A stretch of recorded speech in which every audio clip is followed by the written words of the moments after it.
Bagaimana melihat Pak Menteri yang melakukan sebuah kebijakan yang menjadi perdebatan luar biasa di Indonesia di tingkat nasional ya?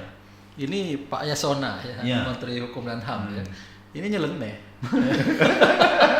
Kalau Ermol mau buat judulnya nyeleneh. Nyeleneh ya? Nyeleneh, kebijakan ini nyeleneh. Assalamualaikum warahmatullahi wabarakatuh, sahabat Merdeka, Ermol TV Bengkulu, tempat kawan-kawan dan sahabat-sahabat selalu mengedepankan pemikiran-pemikiran merdeka. Tamu kita, narasumber kita yang tidak asing lagi, khusus generasi atau sahabat merdeka milenial. Siap. Aktivis-aktivis seharusnya tidak ada yang tidak kenal dengan narasumber kita hari ini. Khususnya seharusnya para mahasiswa, dia adalah aktivis mahasiswa yang selalu menegakkan kebenaran, khususnya di Bengkulu bahkan di tingkat nasional. Kita tidak asing lagi, dia sudah berkancah di tingkat nasional walaupun masih berdomisili di Bengkulu. Tapi pemikiran-pemikiran dia dan perjuangan-perjuangan dia di tingkat nasional, yaitu Adinda Meliansori. Siap. Assalamualaikum. Waalaikumsalam warahmatullahi. Adinda Meliansori ini aktivis mahasiswa tahun berapa ya? Saya dulu itu menjadi kalau di Universitas Muhammadiyah Bengkulu itu masuknya tahun 2004. Oh 2004 ya, pasca reformasi ya? 2005 lah, 2005. Kisaran seperti itulah. Untuk jadi Presma Universitas Muhammadiyah Bengkulu itu di tahun 2009. Oh dulu presiden mahasiswa ya? Sama seperti Kando juga. Oh iya, presiden. Jadi kita ini dua presiden. Dua presiden ya. Zaman saya dulu masih ketua senat. Ketua senat. Iya. Kami udah presiden. Udah presiden. Seperti Bung Riki. Ya, jadi wajar kalau dia harus dikenal dan dipahami oleh generasi merdeka yang milenial ya. Presiden-presiden mahasiswa ini jangan berhenti sebenarnya berdiskusi dengan beliau. Adinda Meliansori, ini saat ini kan lagi bergulir sidang di MK ya, tentang Perpu nomor 1 tahun 2020. Benar. Ya, masalah wabah pandemi Covid ya. Yang dengan Perpu ini beberapa tokoh, beberapa penggiat korupsi, penggiat hukum merasa khawatir ya akan adanya penyelewengan dengan adanya Perpu ini. Benar ya. Saat ini lagi bergulir di MK. Bu Milian, bagaimana ini Puskaki sebagai ketua Puskaki Bengkulu menanggapi ini, dan karena selalu mengikuti agenda-agenda nasional dan selalu mengamati di tingkat nasional, gimana? Ya, pertama kita ucapkan terima kasih kepada Bang Rahim Mandani atau Dr. Rahim Mandani, kan senior kita, juga mantan Presma UMB dan sekretaris umum Pemuda Muhammadiyah Pusat waktu itu tahun 2014 ya. 2010 ya. 2010 ya. Sudah mengundang saya dan sukses untuk Ermol TV Bengkulu. Nah, di tengah wabah pandemi ini sebetulnya kita sangat menyayangkan Perpu nomor 1 tahun 2020 ini terkait dengan COVID-19 kan. Nah, ini pertama kita mengapresiasi kawan-kawan dari MAKI kan, Masyarakat Anti Korupsi, dan beberapa elemen lain yang sudah mengajukan judicial review ya di Mahkamah Konstitusi. Nah, kita berharap kawan-kawan itu bisa menang, nanti memenangkan gugatannya di MK. Karena apa yang dilakukan oleh kawan-kawan ini sebetulnya mewakili aspirasi masyarakat seluruh Indonesia. Terutama kita yang di Bengkulu, saya katakan bahwa kita mengapresiasi karena ini merupakan suara dari betul-betul dari masyarakat. Karena Perpu ini kepentingan siapa? Perpu nomor 1 tahun 2020 ini. Karena ada beberapa pasal yang sangat krusial sekali, terutama yang kita soroti di sini adalah adanya pasal yang mengatur di sana ini terkait dengan pelaksana dari anggaran yang akan digelontorkan untuk penanganan wabah atau penanggulangan wabah COVID-19 ini tidak bisa digugat, tidak bisa dibawa ke baik itu pidana ataupun perdata. Artinya kan ini kan brutal, brutal dan sangat ugal-ugalan. Ugal-ugalan, ya. Iya, brutal, ugal-ugalan, seperti tidak aturan, seperti ini, seperti kita tinggal di rimba. Iya. Hukum rimba jadi. Betul. Kenapa kemudian? Karena ini kalau nggak salah ini anggaran yang digelontorkan triliunan, bukan lagi miliaran. Kalau di Kota Bengkulu kan 204 miliar. Nah kalau negara ini skalanya sudah triliunan. Nah bagaimana? Sedangkan anggaran miliaran saja yang digunakan terkadang proyek pengadaan ini, proyek pengadaan itu dan sebagainya, ini banyak dikorup oleh kementerian, juga instansi-instansi di korupsi di BUMN dan sebagainya. Dan ini anggaran triliunan, tapi tidak bisa dibawa ke ranah pidana ataupun ke ranah perdatanya. Nah ini perpu apa ini? Perpu macam apa ini kan? Oh itu didiskusikan juga oleh di kawan-kawan Puskar ya, itu kita mendalami, kita ya?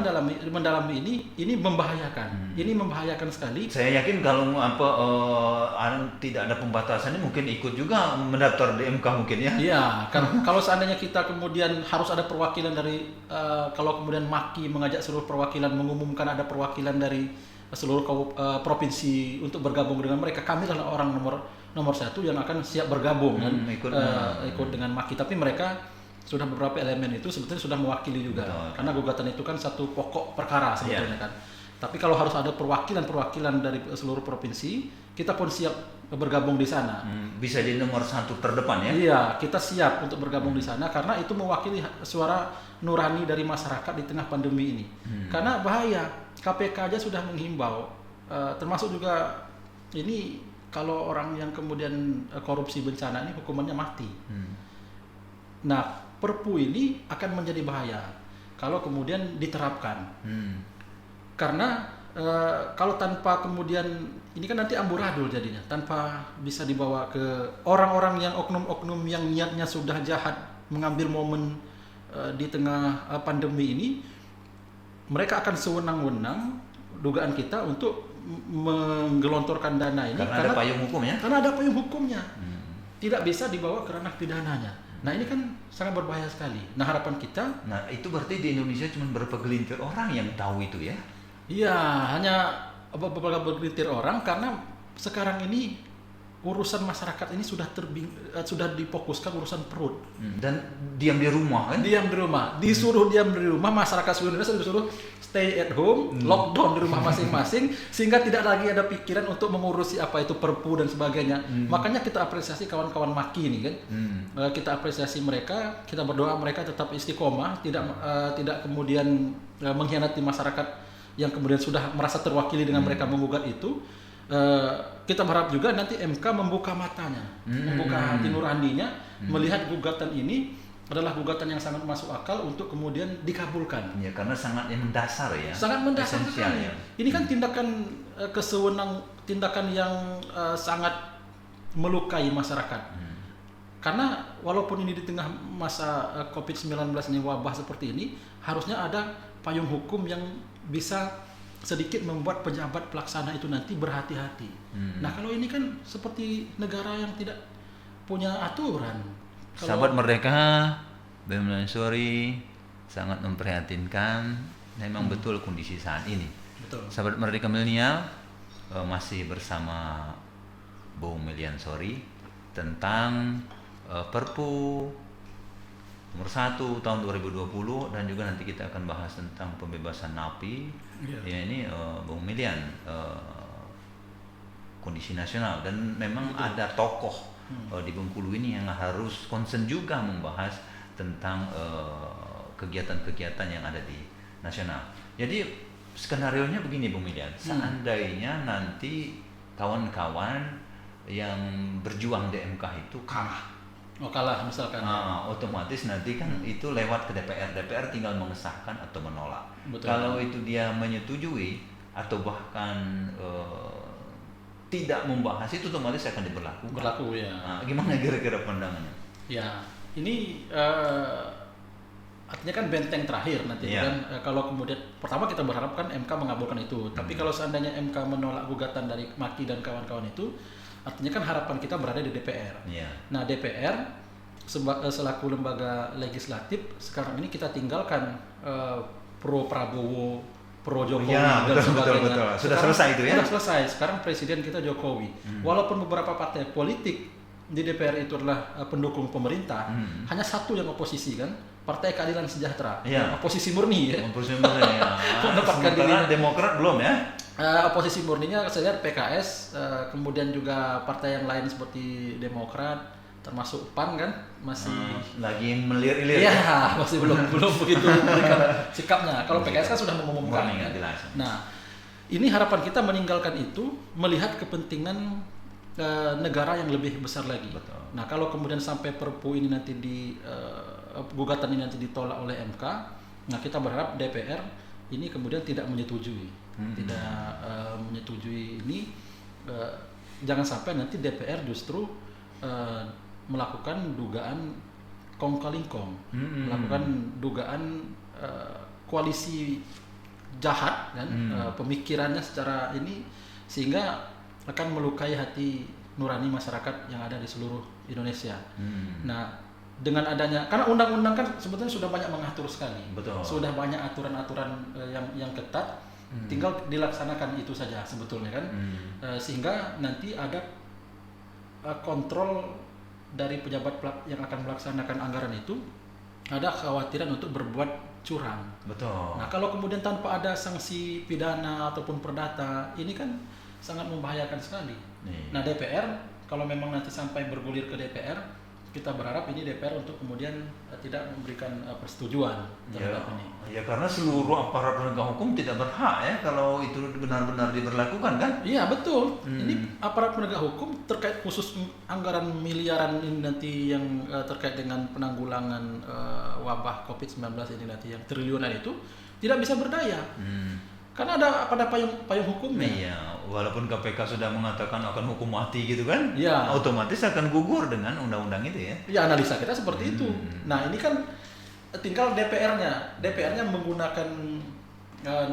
menggunakan pikiran yang sehat, atau seperti selama ini mereka banyak menggunakan pikiran-pikiran yang tidak sehat. Karena DPR ini juga kadang-kadang mereka juga ini justru melakukan hal-hal yang kadang-kadang itu bertentangan dengan nurani masyarakat kan? Betul. Nah, ini yang kita Jangan-jangan khawatirkan. bukan nurani masyarakat, nurani dia sendiri ya. Nurani dia Tapi sendiri. karena dia dalam satu partai. Ya, yang saya bilang tadi, karena dia ini dalam koalisi dari pemerintah, sehingga kepentingannya orang-orang yang duduk di DPR RI itu mereka taat dengan pimpinan partai politiknya. Iya. Partai politiknya sementara sudah misalkan nanti dikondisikan oleh pemerintah. Koalisi ya.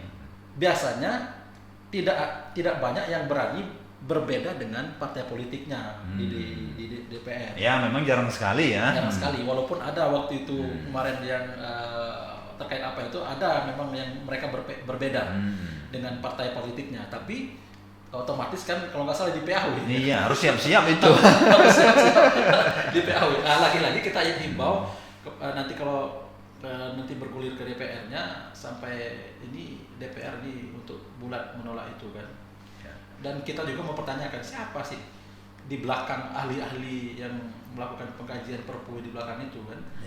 Nah, sahabat Merdeka, Bung Melian Sorry, sahabat Merdeka Indonesia, ya, sahabat Merdeka Milenial Indonesia, ya berharap MK punya hati dan mata untuk mengabulkan gugatan ini.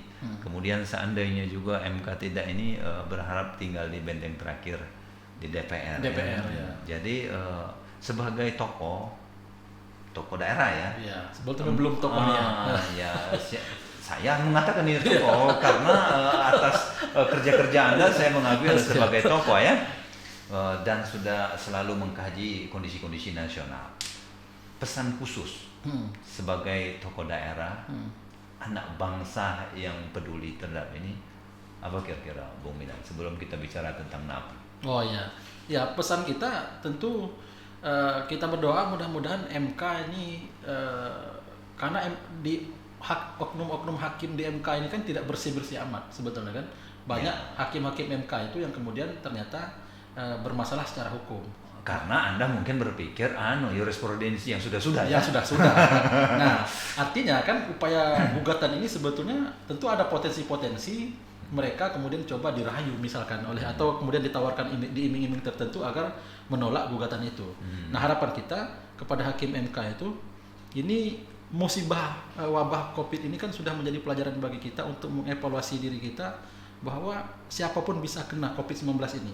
Nah, jangan sampai kemudian azab musibah ini tidak menjadi penyadaran bagi mereka untuk menjaga integritas. Nah, harapan kita hakim MK, kalaupun ada tawaran-tawaran dari pihak-pihak tertentu yang coba untuk melakukan negosiasi misalkan untuk agar ini ditolak, misalkan ada oknum tertentu itu, untuk mengabaikan itu. Dan MK melihat secara jernih apa yang disampaikan oleh Maki dan kawan-kawan dalam gugatannya itu, agar kemudian dikabulkan itu. Nah, itu harapan kita. Nah, kepada kawan-kawan Maki dan teman-teman yang melakukan gugatan itu, kita menyampaikan terima kasih. Itu sudah mewakili dari hati nurani masyarakat Indonesia. Support penuh ya. Jangan sampai seperti kata orang, habis bencana terbit tersangka. Oh gitu ya. Iya, ini. Jadi sahabat Merdeka, habis bencana terbit tersangka. Terbit tersangka. Nah, itu jangan sampai itu yang kita inginkan. Masyarakat tetap mendapatkan ya sesuai dengan regulasi atau program yang dilakukan oleh pemerintah. Nah, Bung Milian, kita baru-baru ini agak dikejutkan ya, tanda kutip ya, dengan banyaknya pembebasan napi ya. Ya, asimilasi kalau salah. Asimilasi namanya itu ya. Kalau nggak salah. Karena saya bukan orang hukum jadi kurang paham betul. Tapi lagi-lagi baru keluar sudah melakukan kejahatan ini dan masuk penjara lagi. Dan masuk penjara. Nah, ini sebagai penggiat anti korupsi dan penggiat hukum lah ya, penggiat tentang ini. Bagaimana melihat Pak Menteri yang melakukan sebuah kebijakan yang menjadi perdebatan luar biasa di Indonesia di tingkat nasional ya. Ini Pak Yasona ya. Menteri Hukum dan HAM ya. Ini nyeleneh. Kalau Ermol mau buat judulnya nyeleneh. Nyeleneh itu ya. Nyeleneh, kebijakan ini nyeleneh. Jadi kita disuruh stay at home biar napi aja yang berkeliaran. Kan itu karena jadi meme kan. Jadi masyarakat Indonesia disuruh stay at home kan, napinya yang dikeluarkan. Ya ini di tengah kemarin aja di Bengkulu, untuk diketahui Pak Menteri, sudah terjadi perampokan di salah satu supermarket. Nah, artinya kan di tengah wabah ini sebetulnya kejahatan meningkat karena orang ada banyak yang di PHK, banyak yang kemudian tidak bisa bekerja. Akhirnya orang melakukan kejahatan kriminal. Nah, belum lagi kalau sekarang ini bahaya yang di hadapan kita ini adalah napi yang keluar ini. Nah, mestinya kan mereka ini kan harus dibina dulu di lapas kan. Nanti habis hukumannya kan mereka baru kemudian dikeluarkan. Nah, ini kan ada percepatan dikeluarkan di tengah kondisi yang sekarang ini orang banyak yang lapar, napi dilepaskan, seolah-olah kita ini sebetulnya dilepas dalam suatu daerah yang bahaya, yang di situ banyak dugaan penjahatnya di situ kan. Ya, padahal seharusnya di napi itu kan lebih terisolasi ya. Terisolasi. Nah, mestinya sebagai bahan evaluasi Pak Menteri sebetulnya sudah banyak napi yang dibebaskan itu mereka bikin ulah lagi dan akhirnya melakukan kejahatan lagi. Nah, ini kan sangat miris kita melihatnya. Betul.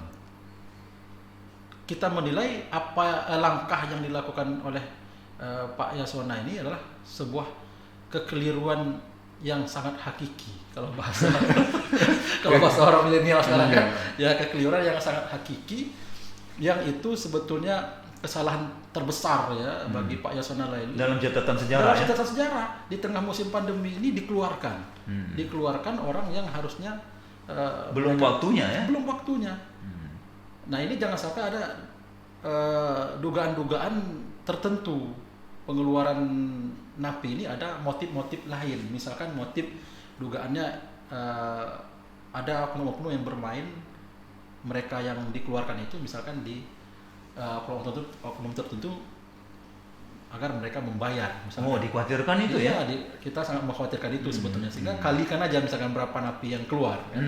Nah, Dan itu bukan menjadi rahasia umum lagi ya? Iya, itu sangat kita sayangkan sebetulnya. Jadi sangat kita sayangkan sekali Pak Menteri mengeluarkan orang yang sudah dihukum, sudah inkrah di musim pandemi ini dikeluarkan. Logikanya sangat keliru, sangat keliru sekali dan sangat bermasalah sekali. Kalau memang tidak ada keterlibatan Jokowi dalam hal ini secara ide, misalkan hanya ide dari Pak Yasona Lauli, sudah layak sebetulnya Jokowi memberhentikan. Ya kalau di media-media nasional kita baca itu sudah banyak sekali yang meminta menteri itu diganti kan? Iya diganti dan terbukti bahwa kebijakan Yasona Lauli dengan mengeluarkan itu adalah kebijakan yang salah besar karena banyak napinya bikin ulah lagi. Nah pilihannya hanya dua, dia mengundurkan diri dan meminta maaf kepada seluruh masyarakat Indonesia, atau Jokowinya yang kemudian segera memberhentikan menteri ini, karena tidak masuk akal. Nah kalau Jokowinya tidak memberhentikan, Jokowinya juga sebetulnya kita pertanyakan juga. Ada apa? Semua masyarakat menyayangkan kebijakan itu, hampir semua. Sahabat Merdeka, sahabat Milenial, sahabat Merdeka Indonesia dari daerah, anak bangsa sangat menyesalkan kebijakan yang dilakukan oleh Menteri Menkumham Pak Yasona Lauli. Ini suara dari daerah. Mudah-mudahan Pak Menteri nanti akan mendengar suara orang daerah ini. Dan kalau mereka keluar dari napi kuat, dia bisa melakukan seandainya kelaparan, melakukan perampokan dan lain-lain. Betul. Ya. Sementara bagi yang lemah, akhirnya gantung diri seperti yang kita dengar di beberapa media kemarin. Iya, banyak yang gantung diri karena menahan lapar itu. Ya. Ada yang sudah menjual ginjalnya. Nah, ini berharap dia ketemu dengan, saya baca di salah satu situs media online juga yang ini, dia menjual ginjalnya berharap ketemu dengan Gubernur Ganjar Pranowo karena dia diberhentikan dari pekerjaannya. Kemudian dia ada hutang yang tidak bisa dia, anaknya 4 orang. Nah di tengah dia berhenti bekerja, istrinya tidak bekerja juga, anaknya 4, utangnya banyak, akhirnya dia jual ginjal. Ini kan kondisi-kondisi yang memprihatinkan sekali sebetulnya kan. Apalagi ini nanti ada ribuan kalau nggak salah napi yang dikeluarkan ya. Ada ribuan ya secara nasional kalau nggak salah ya yang dikeluarkan. Ini menjadi ancaman juga di tengah ancaman ekonomi, ancaman kelaparan. Nah kita berharap sebetulnya COVID ini segera berakhir sehingga kehidupan bisa normal. Karena kalau seandainya tidak segera berakhir ini, kalau tidak ada antisipasi dari pemerintah, ini ancaman keamanan sangat bahaya sekali.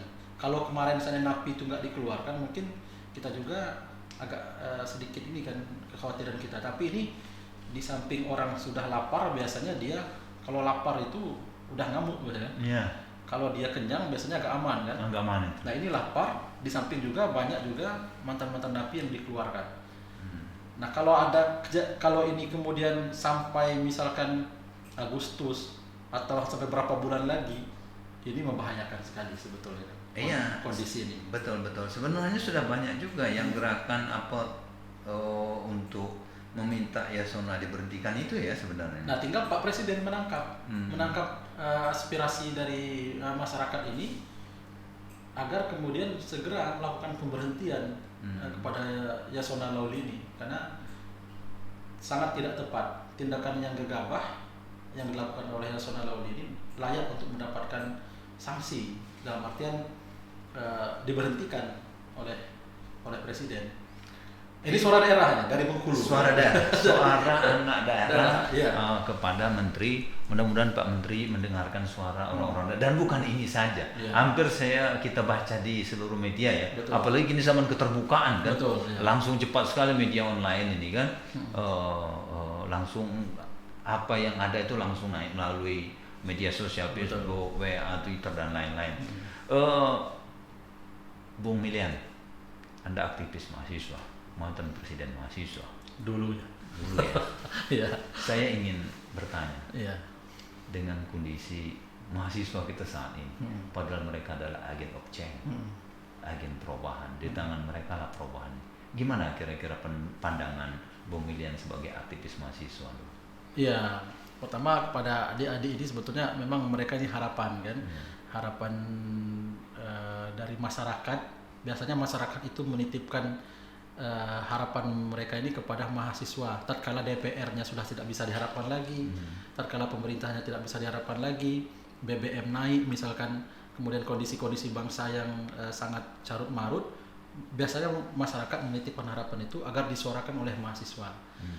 Nah, sekarang memang terjadi secara nasional ya, secara nasional terjadi penurunan gerakan berbeda dengan masa kan dulu mungkin kan, dari masa ke masa kan itu berbeda. Sekarang ini lebih banyak mahasiswa ini disibukkan dengan gadgetnya kan, dengan gadgetnya. Kalau dulu kan rutin kita kajian dan kajian diskusi, ketemu langsung kan, melakukan gerakan diskusi, kemudian gerakan moral ya, moral jalanan dan sebagainya.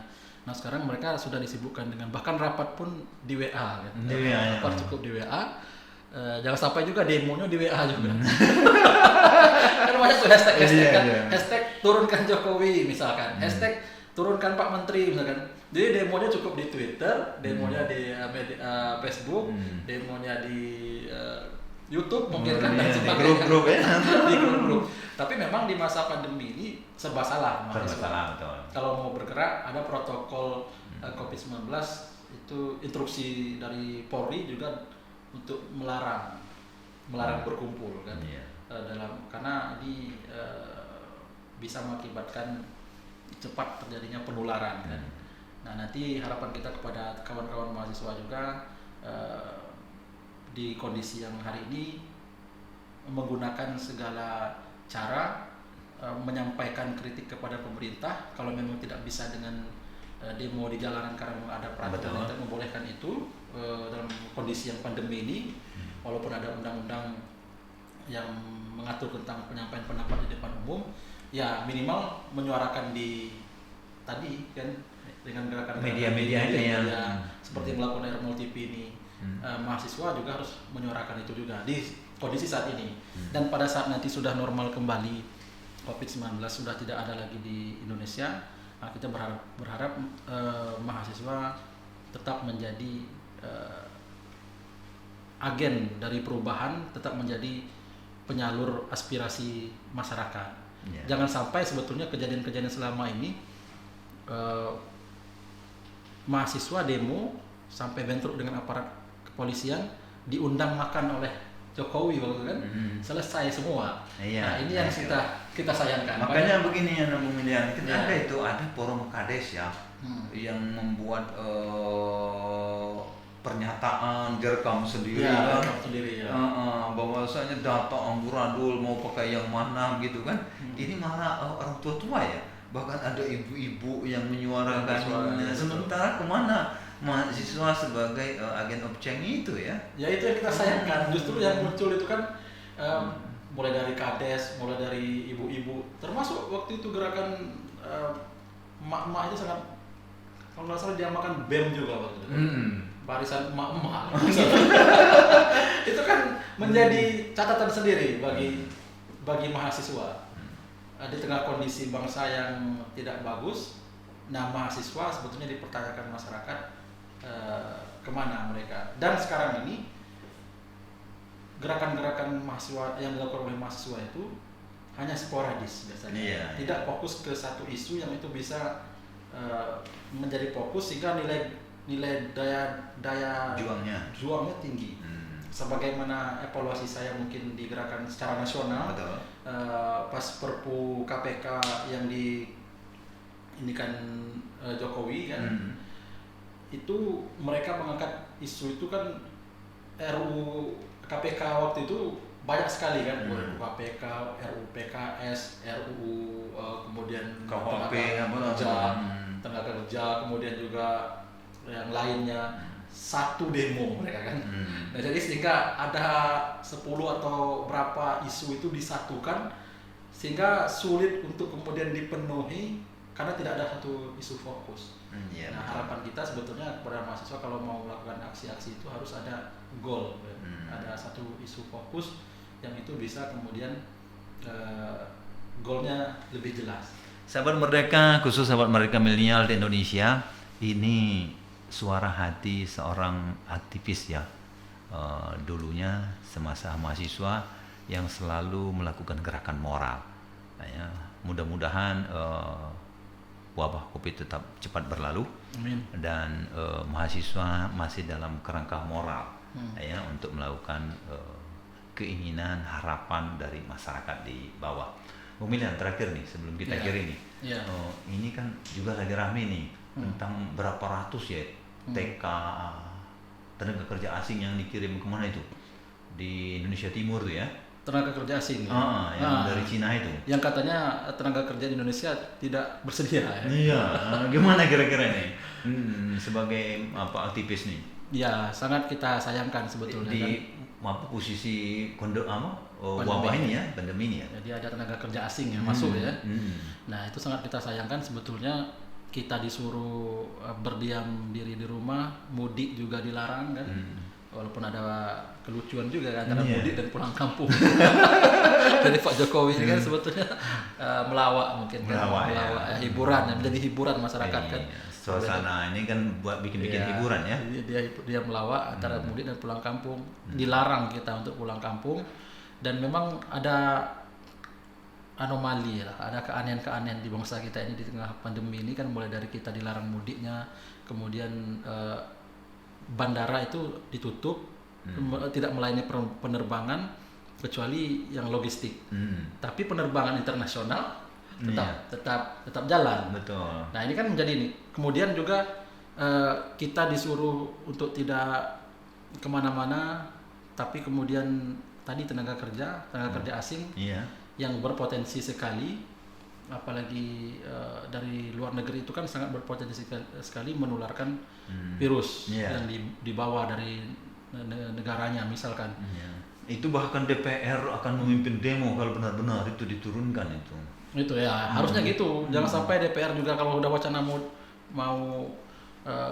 menolak itu, jangan sampai nanti DPR melempem nanti kan. Ini suara kita dari daerah ya. Suara dari daerah ya. Nah, itu sangat kita sayangkan sebetulnya. Dan mudah-mudahan nanti itu bisa dievaluasi oleh pemerintah agar itu tidak terjadi.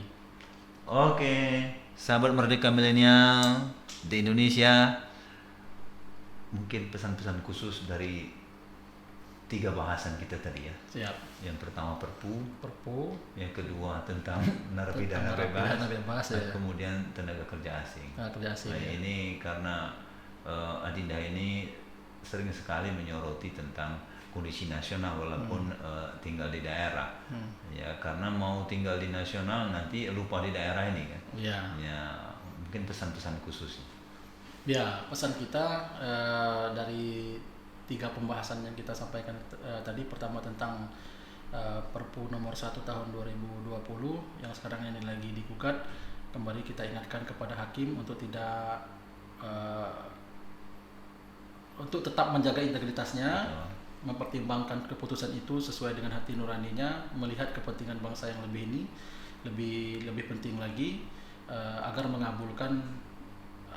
mengabulkan gugatan dari Maki dan kawan-kawan kan. Kemudian kepada Pak Jokowi sebagai Presiden Republik Indonesia untuk segera memberikan semacam sanksi lah dengan melakukan pemecatan ya, melakukan reshuffle lah kepada Pak Yasona Lawli yang kita nilai sudah salah langkah. Kalau menurut kita ya sudah salah langkah. Ini kan kita bebas lah bersuara. Ini kan menurut kita dan beberapa kawan-kawan juga menyayangkan itu. Betul. Dan menyayangkan itu bukan kita di Bengkulu ini saja, tapi di Indonesia ya. Ya, karena selagi yang kita suarakan masuk dalam koridor tidak melanggar undang-undang, sah-sah saja. Kemudian kita menyarankan kepada Presiden Jokowi untuk mengganti Menteri Yasona Lawli yang kita nilai salah langkah dalam mengambil kebijakan membebaskan napi. Untung saja napi koruptor ya tidak dibebaskan ya. Ini kan napi pidana umum kalau nggak salah kan. Nah, kemudian agar semua elemen bangsa ini terutama untuk melakukan muhasabah dengan adanya bencana ini, kita kembali sadar bahwa semua yang terjadi di dunia ini adalah skenario dari Allah Subhanahu wa taala, dan kita bisa lihat dengan adanya wabah Covid-19 ini bumi kita menjadi bersih kan. Dan harapan kita dengan adanya wabah ini nanti menjadi evaluasi bagi kita semua, jangan sampai kita bermain-main apalagi menerbitkan perpu yang sangat melukai masyarakat kan, dengan tidak adanya pidana di sana, tidak adanya bisa dibawa ke ranah pidana atau perdata itu kan. Nah, mudah-mudahan seluruh elemen bangsa ini bisa bahu membahu dan senantiasa berdoa kepada Allah Subhanahu wa taala agar wabah ini segera Allah cabut, segera berakhir, kita kembali hidup seperti sedia kala. Sahabat Merdeka, kita berdoa semoga wabah cepat berakhir dan kita beraktivitas seperti biasa kembali. Dan catatan khusus dari aktivis kita ini, bermuhasabah. Jadikanlah wabah Covid ini untuk menahan diri, membersihkan diri, dan mencoba memahami hati masyarakat yang paling bawah. Nah, itu aktivis kita ini. Terima kasih. Siap. Adinda Mulian. Saya juga terima kasih sudah diundang di sini. Harapan kita selalu mengkritisi di tingkat nasional, jangan di lokal saja. Siap. Dan harapan kita bisa menjadi pengamat atau bahkan nanti bisa menjadi pembahas di tingkat nasional ke depan. Siap. Karena pemikiran generasi muda itu masih sangat dibutuhkan saja. Siap. Saya kira itu, sampai jumpa kembali. Salam Covid lagi. Salam Covid. Sobat Merdeka, itulah diskusi kita. Mudah-mudahan kita akan selalu memaknai apa yang telah kita diskusikan dengan Bung Milian ini. Terima kasih. Assalamualaikum warahmatullahi wabarakatuh.